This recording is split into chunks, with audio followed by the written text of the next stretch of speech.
vivre la vie des plus démunis, se mettre à la place des plus précaires. Pendant 6 mois d'enquête, Florence Aubenas s'est plongée dans le quotidien de celles et ceux qu'on ne voit pas. Ceux qui, jour après jour, tiennent bon dans un monde qui ne leur fait pas de place. Elle en a tiré un livre, Le quai de Ouistreham, qui pose en creux cette question. Que se passe-t-il quand un événement extraordinaire vient frapper une vie ordinaire ? Mostafa est chauffeur de taxi. Un soir de décembre, à Strasbourg, il prend un client comme un autre. Le trajet est court. La ville dort presque. Mais quelque chose se joue là, dans l'habitacle. Quelque chose qui le changera pour toujours. Vous écoutez Transfert. Ce témoignage a été recueilli par Lola Colomba. Attention, cet épisode aborde des sujets sensibles. Si vous voulez en savoir plus, retrouvez tous les détails dans la description de l'épisode.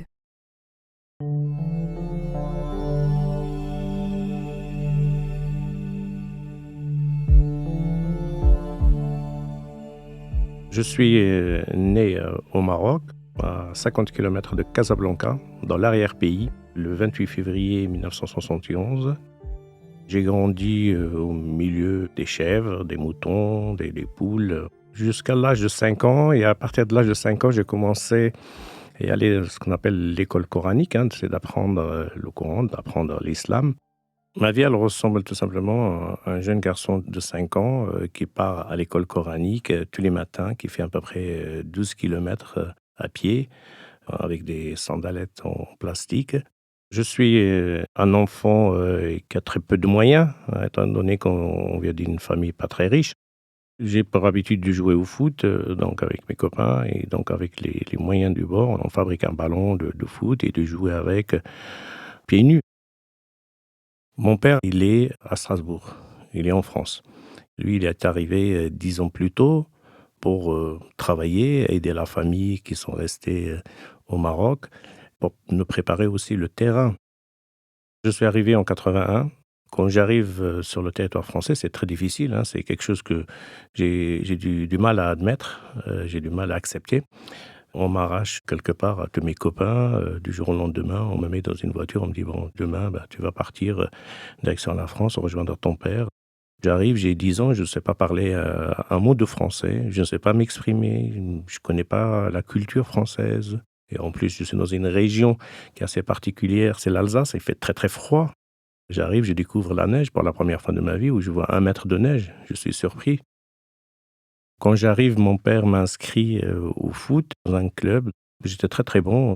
Malheureusement, ça n'a pas continué très très longtemps. J'ai arrêté le football et je me suis concentré sur les arts martiaux. Je découvre la télé en France en couleur et je découvre aussi en 82 là, le premier attentat qui va me toucher, me bouleverser. À l'époque, j'étais avec mon papa devant la télé. C'est la rue des Rosiers qui a été touchée à Paris parce qu'on s'est attaqué à un restaurant juif. Et en même temps, le cuisinier était aussi musulman. Et c'est quelque chose qui va me toucher, mais avec le fil de temps, ça va disparaître un petit peu, je ne vais plus penser. Pour mes études, c'est un peu particulier, parce que comme je n'ai pas suivi un cursus normal, avec la difficulté de la langue française et de la grammaire et tout ce qui s'ensuit, pour moi c'était difficile, donc j'ai plutôt intégré un collège. J'ai fait un apprentissage, donc j'ai travaillé dans des ateliers de métallurgie, donc ce qu'on appelait les chaudronniers. Et une fois arrivé à l'âge de 16 ans, j'ai intégré un lycée professionnel. Je commence à travailler à l'âge de 19 ans. Au début, j'ai fait du petit boulot d'usine et quelques années plus tard, je rencontre ma première femme. J'ai un enfant, j'ai 21 ans. Comme on dit, je pose mes valises et je ne bouge plus. Quand j'étais karatéka, les clubs de sport de combat, on était sollicités pour des soirées privées ou des soirées, ce qu'on appelle un service d'ordre. Mon point fort à moi, c'était toujours le dialogue. Et c'était ce qu'on appelle la tchatch. Et il s'avérait aussi que j'étais aussi un très bon physionomiste. C'est quelque chose que j'avais découvert en moi-même. J'ai ce flair-là, assez aigu, comme on dit, pour détecter les bonnes personnes ou les mauvaises personnes. Et il s'avérait que j'ai pris goût à travailler dans la sécurité. Et à partir de là, j'étais souvent sollicité dans des soirées privées, que ce soit dans des bars, des boîtes de nuit, après dans la protection rapprochée.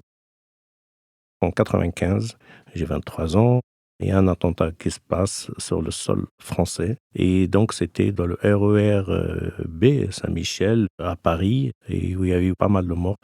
C'est un attentat qui va être fait par quelqu'un qui a les mêmes origines que moi, qui est maghrébin, mais aussi qui est musulman. Et c'est quelque chose qui va me marquer.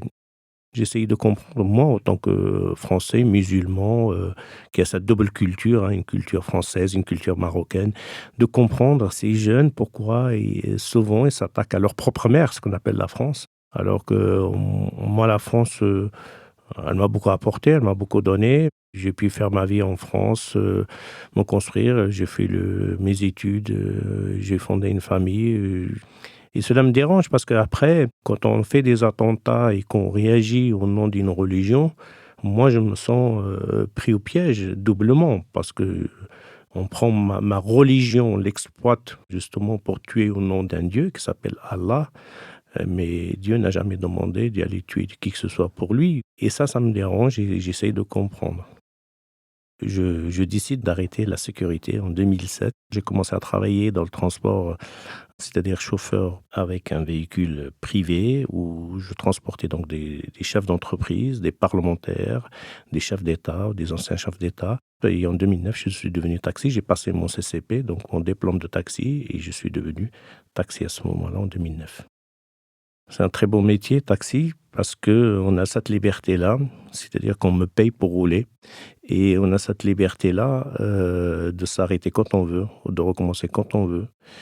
Et puis, il y a ce contact avec les gens au sein du taxi, et puis avoir des conversations à tous les niveaux, que ce soit artistique, que ce soit culturel, que ce soit d'ordre général, que ce soit politique. Une conversation dans le taxi, ça reste dans le taxi. Et ça ne sort pas plus loin.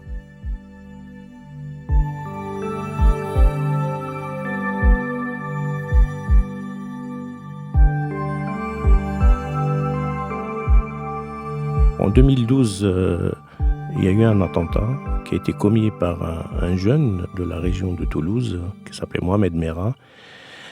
Cet attentat-là, il va venir vraiment me bouleverser. Là, on s'est attaqué à quelque chose de très important. On s'est attaqué aux enfants qui auraient pu être les miens. Je me suis dit, c'est un moment, si ça devait arriver, comment je dois réagir? Comment est-ce que je vais me cacher? Ou est-ce que je vais faire face? On avait aussi peur que ça se passe aussi à Strasbourg. Et on s'est dit, un jour, ce Strasbourg, ça risque aussi de venir. Et surtout en période de Noël.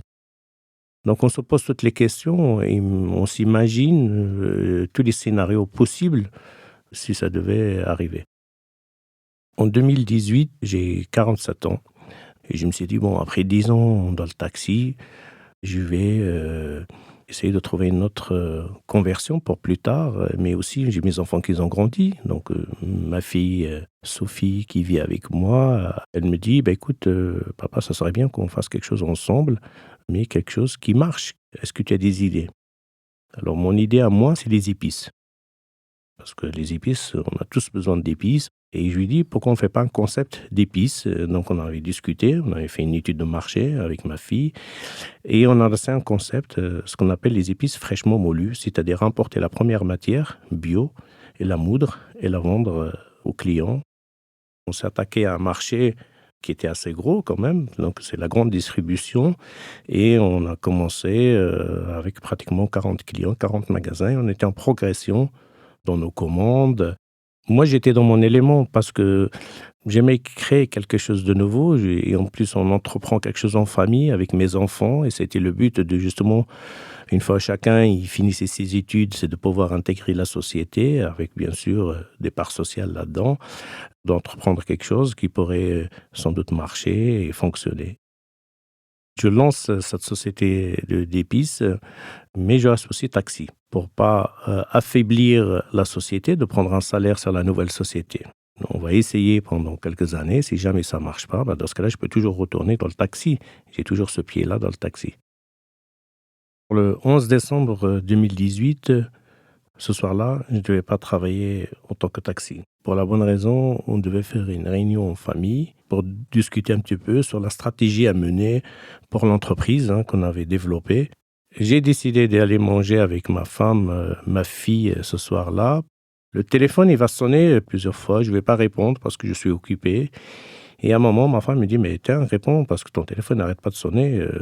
Peut-être que c'est une urgence. Et finalement, on me demande de sortir travailler ce soir-là parce qu'il y a les parlementaires et c'est la semaine du Parlement à Strasbourg.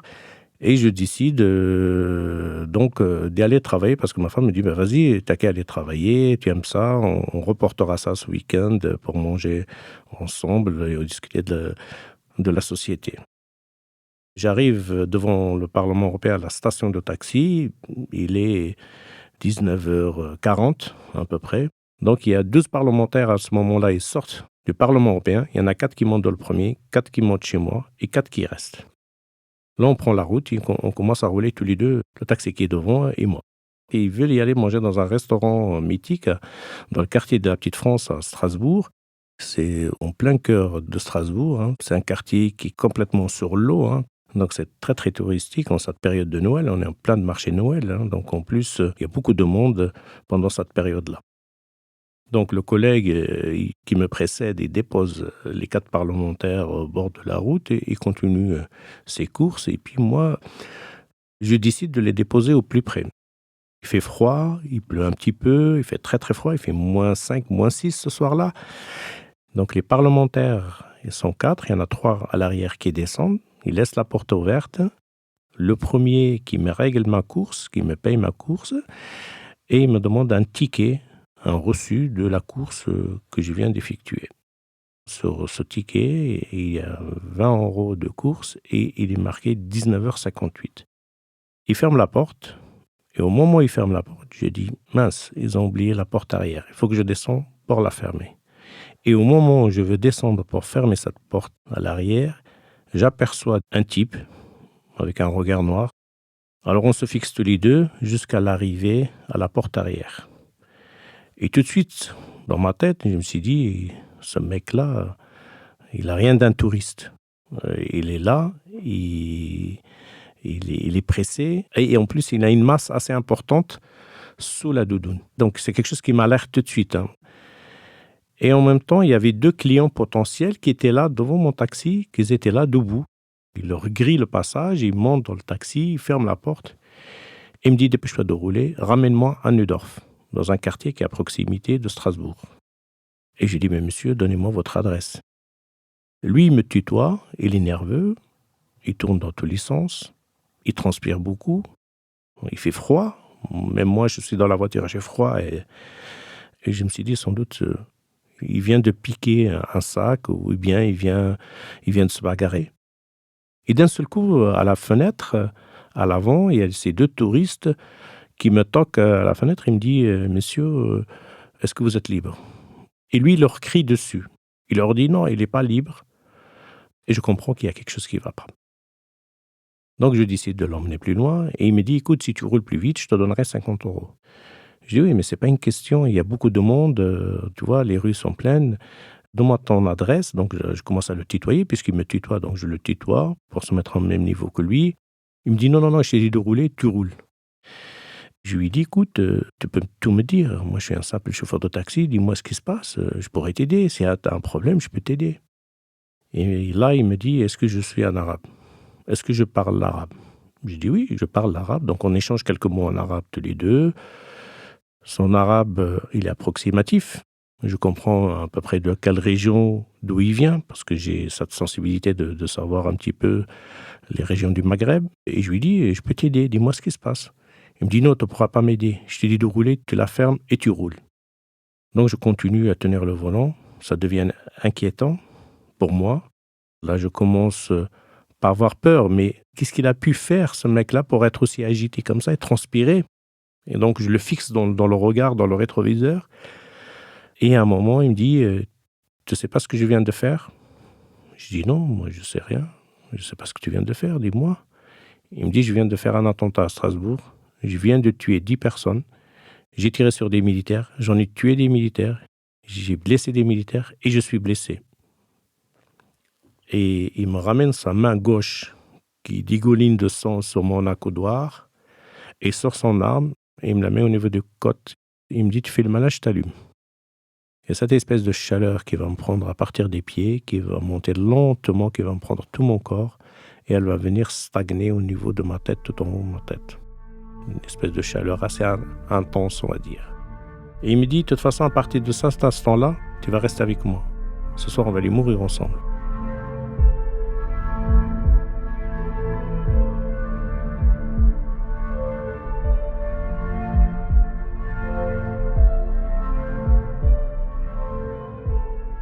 À ce moment-là, donc, je dis au revoir à mes enfants, à ma famille, à mes parents. Je demande pardon à tout le monde.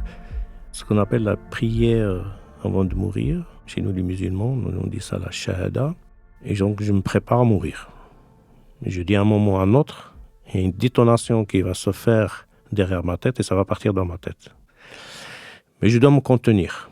Je dois me contenir, garder mon sang-froid, le valoriser, lui donner raison et de ne pas jouer avec lui. Tout ce qu'il pose comme question, je dois répondre et je dois dire amen à tout. Mais je comprends aussi qu'il n'en est pas question de mourir assis sans rien faire. Alors il y a plusieurs scénarios qui vont me passer par la tête. Le premier scénario, c'est de se cracher avec lui contre un mur afin qu'il puisse venir devant et faire un étranglement. À un moment, je me dis, si je vois une voiture de police qui arrive, je leur fonce dessus. Ou bien d'ouvrir la porte en roulant et de sauter. Donc, il faut que je fasse le maximum pour me débarrasser de ce type-là.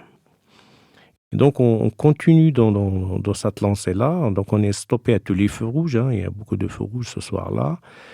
Je tourne à gauche, ma tête à gauche, à droite, et je vois qu'il n'y a pas beaucoup de voitures qui circulent. Et je pense qu'il a dû faire exploser une grenade, ou bien de la dynamite, ou bien un gilet explosif. En tout cas, beaucoup de choses me passent par la tête ce soir-là. Et je dis sans doute, il y a un membre de ma famille ou mes enfants qui est au sein du marché de Noël. Donc c'est quelque chose qui va venir m'angoisser encore en plus. Lui, avec son arme, à un moment il tapote sur mon épaule, à un moment il la descend au niveau du côte, à un moment il la monte en haut, comme s'il jouait avec. Et donc on fait un circuit, c'est lui qui décide l'itinéraire, on fait un grand circuit, et à un moment il me dit « Tu es musulman ?» Je dis « Oui », je dis « Je suis arabe, je suis musulman ». Il me dit « Tu pries ?» Je dis « Oui, je prie. Je fais mes prières, je fais mon ramadan, moi j'ai pas de problème avec ça. » Il me dit « Alors dans ce cas-là, commence à prier. » Alors bien sûr, je prie au fond de moi, mais je prie pour moi. Et il veut que je prie aussi pour lui. Et je lui dis « Moi j'ai pas à te juger. Ce que tu as fait, ça te regarde entre toi et Dieu. Moi j'ai pas à te juger là-dessus. Voilà, donc ce que tu as fait, c'est que tu avais tes raisons de le faire. Voilà. » Donc on roule pareil, lui il parle beaucoup, il pose beaucoup de questions, il parle beaucoup. Moi je suis plutôt concentré comment m'échapper, c'est quoi la stratégie à mener pour pouvoir neutraliser ce type-là, comment je vais me débarrasser de lui parce que c'est un danger public qui est derrière moi, c'est le diable en personne. J'ai un criminel qui vient de tuer des gens, je ne sais pas combien de personnes, il me dit 10, peut-être qu'il y en a plus. Et il faut que je me débarrasse de ce type-là. Et là, à ce moment-là, il me dit, tu prendras à droite et on va direction le commissariat et on va au commissariat. Et là, j'ai compris qu'il veut aller devant le commissariat, il veut exploser devant le commissariat ou mieux tirer sur des policiers. Je pense qu'il veut finir le travail, mourir en martyr. Et moi, je me suis fixé une règle, il n'en est pas question qu'il tue qui que ce soit. On arrive devant le commissariat, dans ce cas-là, je me jetterai avec lui parce qu'à proximité du commissariat, il y a l'île qui passe, la rivière l'île qui passe, et je me jette, et dans ce cas-là, on n'a qu'à exploser tous les deux là-dedans. Donc là, on est sur une longue route, je vois le commissariat au loin, il me ramène sa main gauche qui est pleine de sang, et il me dit « j'ai mal, d'abord tu vas me soigner, et après on ira au commissariat ». Et là, je comprends que j'ai une chance. Là, j'ai une chance de m'échapper ou bien de le neutraliser. Donc, je roule et j'arrive près d'une autre rue et je fais une marche arrière. Et là, il appuie avec son arme derrière, il me dit « Qu'est-ce que tu fais ?» Je dis « Attends, je vais reculer ici. Au moins, on est à l'abri, derrière une camionnette. Je pourrais te nettoyer, te soigner, voir ce que tu as. » D'accord ? Donc là, on est à l'arrêt tous les deux. Et je lui dis à ce terroriste « Moi, je ne peux pas rester avec toi. Mon service, il est fini. depuis 20 heures, il est plus de 20h15. Je dois rendre la voiture, je vais te donner de quoi te soigner, et ça s'arrête là. Il me dit, t'as de quoi me soigner? T'as quoi? Je dis, écoute, c'est simple, j'ai un paquet de mouchoirs, il est là, et je te donne une bouteille d'eau, et ça s'arrête là. Moi, je vais rentrer chez moi. Il me dit, mais même si je te laisse partir, tu vas aller voir la police, toi. Je dis, non, moi, je ne vais pas voir la police, j'ai rien à leur dire. Et il me dit, de toute façon, ils vont te retrouver. Tu vas leur dire quoi? Je vais leur dire, tu es un simple client, je t'ai pris d'un point A, je t'ai déposé à un point B, et ça s'arrête là. Je dis, moi, je m'en fous de la police. Je dois lui montrer que je suis de son côté. Il me fait descendre de la voiture, il descend lui en premier, il ferme la porte, toujours en joue, c'est-à-dire il me met toujours l'arme devant. Je descends, je laisse le moteur tourner, la porte ouverte, j'ouvre le coffre de l'intérieur, j'arrive au niveau du coffre, et là, il me met l'arme sous mon ventre. Il me dit, tu fais le malin, je te descends. Là, je suis face à lui, je le photographie, comme on dit, le scanner. S'il a une marque sur le visage, qu'est-ce qu'il a comme arme. Donc, j'ai un œil sur l'arme et un œil sur le visage pour voir sa réaction. Je lui pose le paquet de mouchoirs sur le bras gauche avec la bouteille dessus. Et je dis, c'est bon, je peux te laisser là.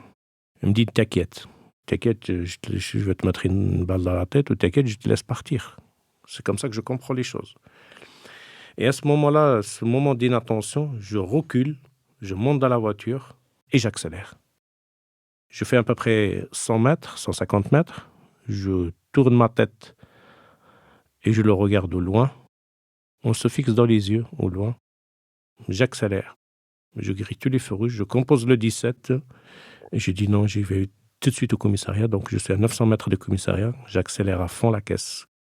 Quand j'arrive devant le commissariat et que je monte les escaliers, où je toque et j'ai la tête tournée vers là où je l'ai déposé. Je me suis dit, il va sans doute arriver et me tuer devant le commissariat.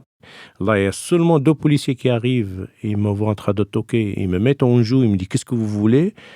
Je leur dis mon nom, mon prénom et que je suis taxi, que je viens de prendre quelqu'un qui m'a menacé avec une arme, qui m'a pris en otage, soi-disant qu'il vient de faire un attentat à Strasbourg. Et là, seulement, ils ouvrent la grille. Et quand je rentre dans le commissariat, dans le hall du commissariat, il y a à peu près une trentaine de policiers, sans compter il y a des civils.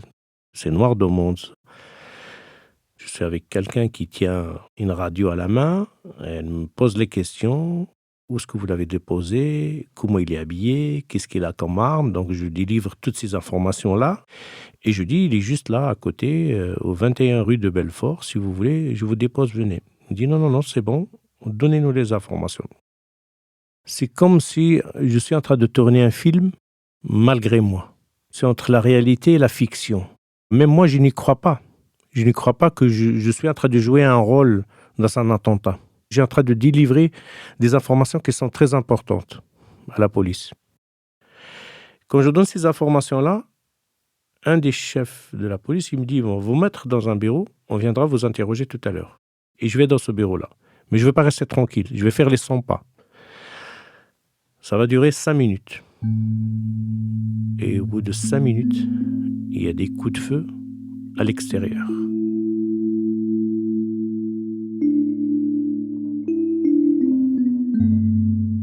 Des rafales de coups de feu. Ça tire dans tous les sens. Je me dis qu'il est en train de revenir pour finir le travail. Moi, je suis interrogé de 8h30 à 4h30 du matin. Les policiers, d'un côté, si vous voulez, ils étaient bienveillants, quelque part. Mais d'un autre côté, on revient remettre en question mes dires. À un moment ou à un autre, je sens quand même qu'on me suspecte. On finit de m'interroger. On me dit, écoutez, on va prendre la voiture et on va descendre au sous-sol. Et donc, on va passer, si vous voulez, au peigne fin, comme on dit au jargon policier, la voiture. J'ai très froid, j'ai les mains qui tremblent, les pieds qui tremblent, je ne sais pas bien. Le téléphone n'arrête pas de sonner, tout le monde qui m'appelle. 4h30, il me dit, bon, écoutez, monsieur, vous pouvez y aller. Alors je suis livré à moi-même. Je prends la voiture, je sors du commissariat. Tous les 100 mètres, il y a un barrage. Tous les 100 mètres, donc il y a des policiers. Donc je me fais arrêter au premier barrage. Donc il y a 3 policiers cagoulés. Il y en a un qui me reconnaît. Il sait qui je suis. Je le reconnais aussi parce qu'il lève sa cagoule. Il me dit c'est moi. Donc c'est un copain. Il me souhaite bon courage, etc. Il me dit on vient d'apprendre ça, donc c'est toi. Et au moment où je dépose la voiture elle est pleine de sang à l'arrière. Il faut que je nettoie ce sang-là. J'en ai même sur ma chemise blanche, du sang, du terroriste, beaucoup de sang. Je nettoie, je jette tout ça. Je prends ma voiture personnelle et je rentre chez moi. Il doit être 5 heures du matin. J'ouvre la porte, je rentre et là, il y a tous mes enfants qui arrivent, ma femme qui me saute dans les bras, tout le monde qui en pleure. En décomposition.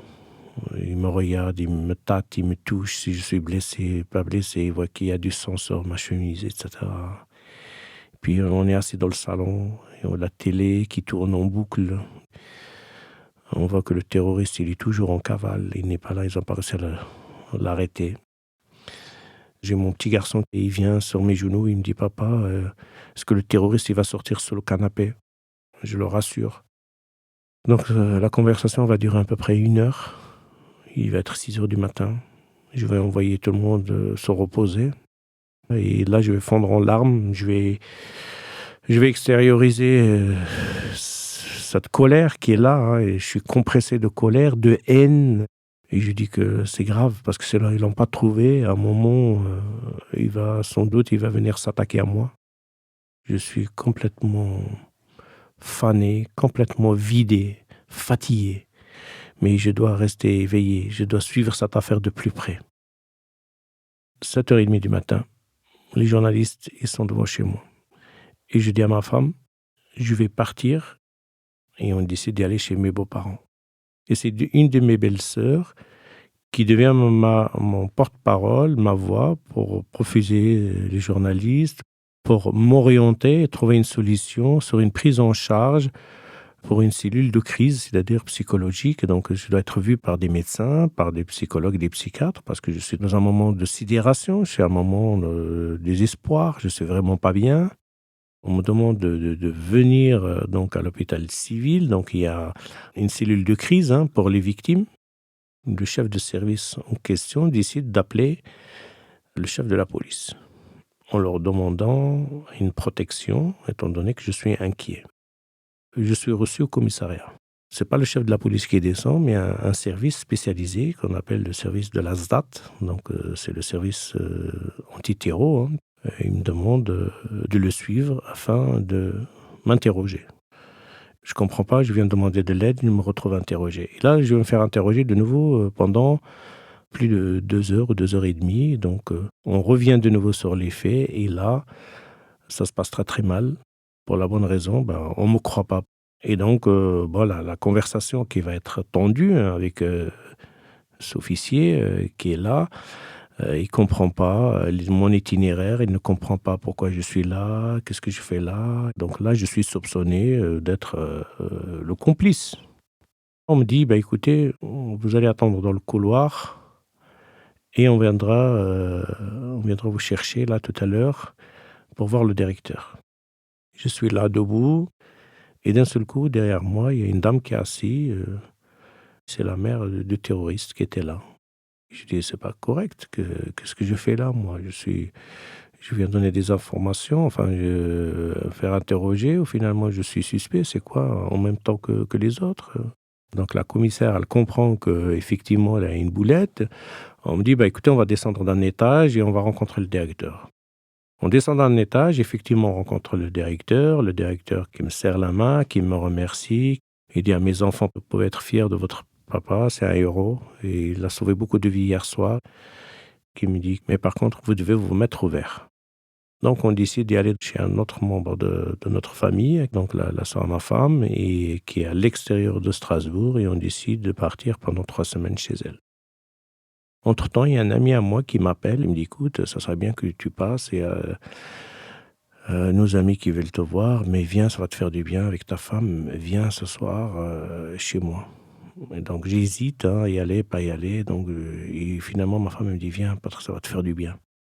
On prend quelques affaires sous l'escorte des gendarmes et je me dirige direction mon ami. Il me dit: «Bah, écoute, tu viens d'arriver, le terroriste a été neutralisé». Que le terroriste vient d'être abattu, neutralisé dans le quartier de Neudorf, là où je l'ai déposé, là où je l'ai laissé, et là où j'ai dit aux policiers qu'il est là, qu'il n'a pas quitté les lieux. Je suis pas plus rassuré et je ne suis pas non plus content ou heureux parce on l'a neutralisé. Ça m'inquiète encore plus. Je fais des cauchemars, j'ai des flashbacks, j'ai ce circuit constamment dans ma tête avec le terroriste que je fais en voiture, enfin avec le taxi, pendant que j'essaie de dormir. Je me réveille en sursaut, je me lève avec une bouche pâteuse, on dirait qu'on m'a versé du sable dedans. Là, je m'interroge, je continue à chercher qui c'est ce gars-là qui m'a pris en otage, qui a fait 5 morts, 11 blessés graves. Donc il avait deux armes sur lui. Il avait un couteau de cuisine quand même de 25 centimètres. Quand il avait fini de tirer sur les personnes, donc il les éventrait. Le taxi, je ne vais pas y retourner dedans, m'exposer parce que les journalistes ils sont toujours là. Ils cherchent toujours le chauffeur de taxi. Et également pour la société d'épices, donc les clients qui m'appellent pour les livrer, je réponds plus au téléphone, les fournisseurs.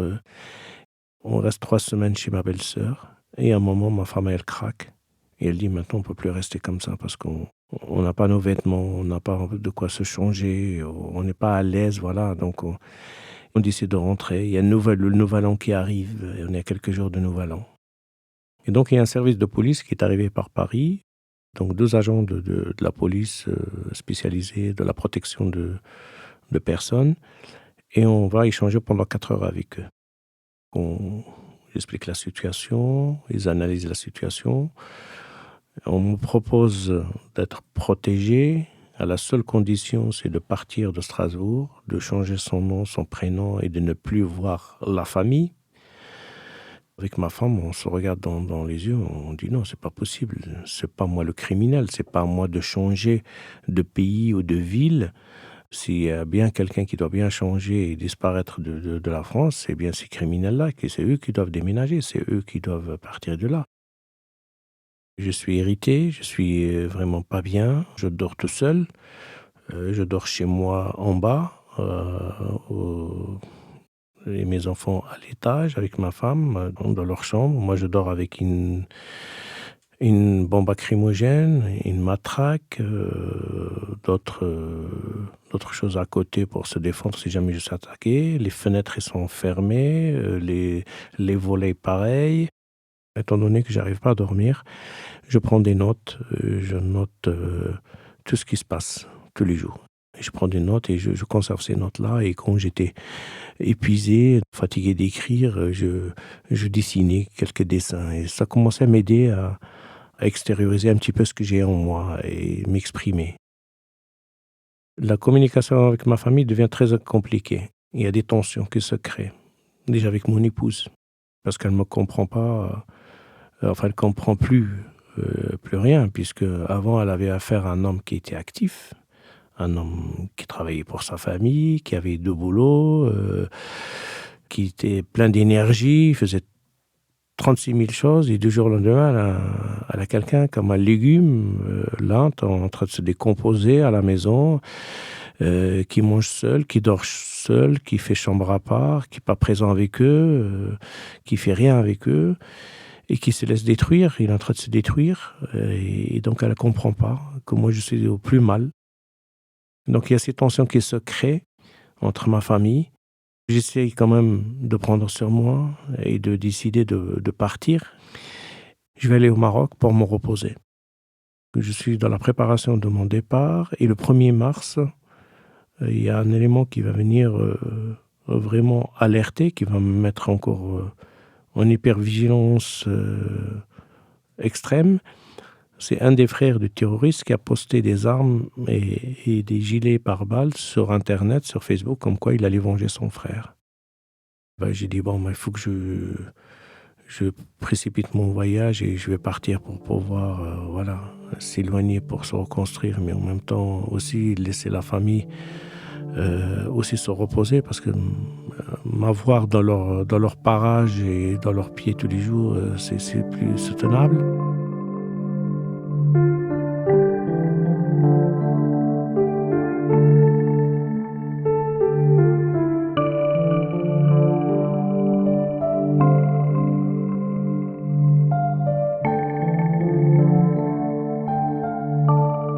Au Maroc, c'était comme si j'étais un nouveau-né. J'ai tout appris de nouveau. À échanger avec les gens, à rigoler, à dormir, parce que je n'arrivais pas à dormir. Ça faisait quelques mois que je ne dormais plus. Ni à manger correctement, parce que quand je mangeais, c'était très peu. Avec les économies que j'avais, j'ai pu prendre bien sûr d'abord une chambre d'hôtel, manger au restaurant tous les jours. Le goût, il n'est pas là. J'ai perdu même l'odorat. L'odorat des aliments, je ne l'avais plus. En dehors de mon côté psychologique, il y a le physique qui prend. C'est-à-dire, je suis tellement fatigué, tout le temps fatigué. Et le Maroc, il m'a régénéré de nouveau, il m'a donné de nouveau une dynamique pour faire face. Et surtout, j'ai retrouvé une communication avec ma femme. C'est-à-dire qu'on se téléphonait, on parlait, il y avait des mots gentils, j'arrivais à la comprendre, j'essayais de la rassurer. J'avais pas besoin de faire 2 fois le tour du rond-point, j'avais pas besoin de me retourner à gauche et à droite pour voir si on me suit. Je pouvais dormir tranquillement, mais moi j'étais rattrapé par ces cauchemars, mais moins qu'en France. Je faisais des activités aussi, je marchais beaucoup. J'avais des inspirations quand j'écrivais, donc quand je prenais des notes à ce moment-là, tous les jours. Quand j'en avais assez d'écrire, je dessinais. Ce que je dessinais, c'était par rapport à mes flashbacks ou bien à mes rêves ou à mes cauchemars. Et ça prenait tellement de temps à dessiner. C'est quelque chose qui m'aidait à extérioriser et à mettre ce que j'ai vécu sur cette feuille-là. Et après, j'ai décidé de me mettre à la peinture. Je trouvais que ça me faisait de plus en plus du bien, ce côté thérapie. Et donc, je commence à dessiner des petits tableaux qui font à peu près 50 cm sur 50 cm, où je vais pouvoir m'exprimer. Et après, je vais chercher un peu plus grand, 1 mètre sur 1 mètre, 2 mètres sur 2 mètres. Et là, je laisse exploser, extérioriser ce mal-être. Tout ce qu'on m'a fait subir, ce stress post-traumatique, ce terroriste, j'avais besoin de ne plus le garder en moi. Sortir ce venin, sortir ce mal-être qui est au profond en moi, qui est en train de me ronger, il n'en est pas question de le garder. Et je décide à un moment de retourner parce que voilà, j'ai plus les moyens. Il faut que je retourne, il faut que je rentre. Je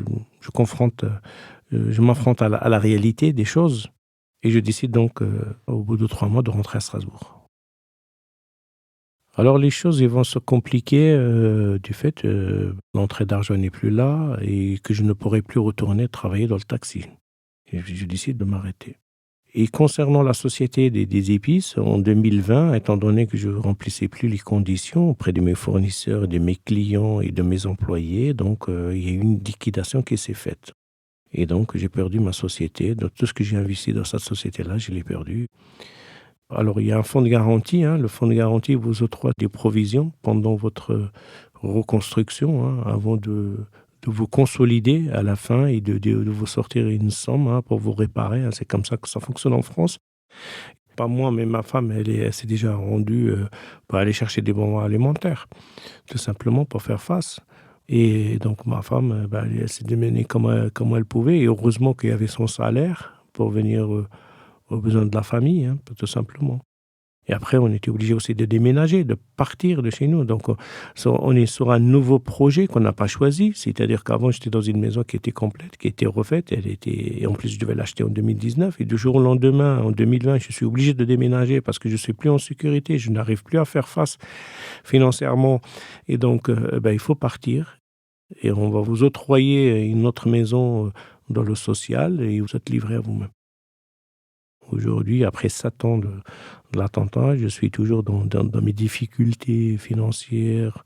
J'ai un autre combat à mener, sur la réparation, pour qu'on puisse me réparer de ce que j'ai perdu et me défendre mes droits. Et tout ça, ça demande du temps et de l'énergie.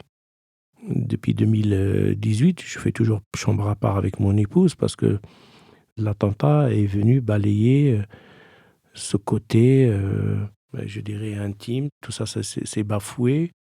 Alors les amis, j'en ai vu beaucoup avant l'attentat. Maintenant, il y a très peu. Il y a vraiment un noyau dur qui est resté parce que le reste, ils ne veulent plus affaire à quelqu'un de malade qui parle tout le temps des attentats, qui parle toujours de sa vie alors que ce n'était pas le cas avant. On est touché en plein fouet. Je trouve qu'on ne m'a pas protégé le soir de l'attentat. Je me suis retrouvé dans une situation de guerre où j'étais confronté faire face.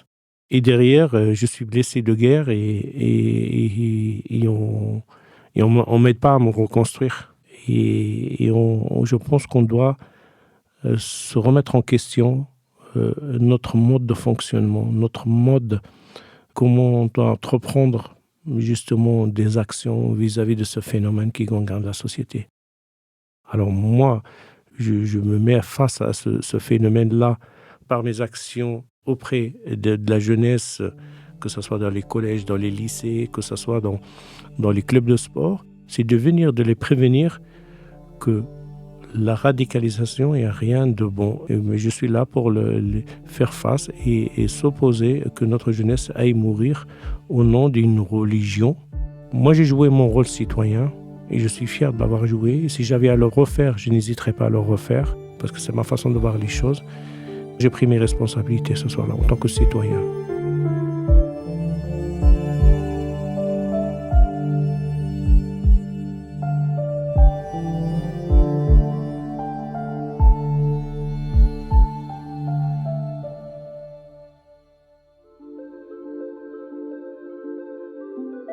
Vous venez d'écouter Transfert. Ce témoignage a été recueilli par Lola Colomba. Transfert est un podcast produit par Slate. Direction et production éditoriale, Sarah Koskiewicz et Benjamin Septem-Ours. Chargée de production, Astrid Verdun. Chargée de post-production, Mona Delahaye. Prise de son, Johanna Lalonde. Musique originale, Thomas Loupias. L'introduction a été écrite par Sarah Koskiewicz et Benjamin Septem-Ours. Elle est lue par Aurélie Rodriguez. Retrouvez Transfert tous les jeudis sur slate.fr et sur votre application d'écoute préférée. Découvrez aussi Transfert Club, l'offre premium de Transfert. 3 fois par mois, Transfert donne accès à du contenu exclusif, des histoires inédites et les coulisses de vos épisodes préférés. Pour vous abonner, c'est simple, rendez-vous sur slate.fr/transfertclub. Vous pouvez aussi vous abonner à notre newsletter, notre compte Instagram et rejoindre le Discord de Transfert. Toutes les informations nécessaires sont disponibles dans la description de l'épisode. Pour proposer une histoire, vous pouvez nous envoyer un mail à l'adresse transfert@slate.fr.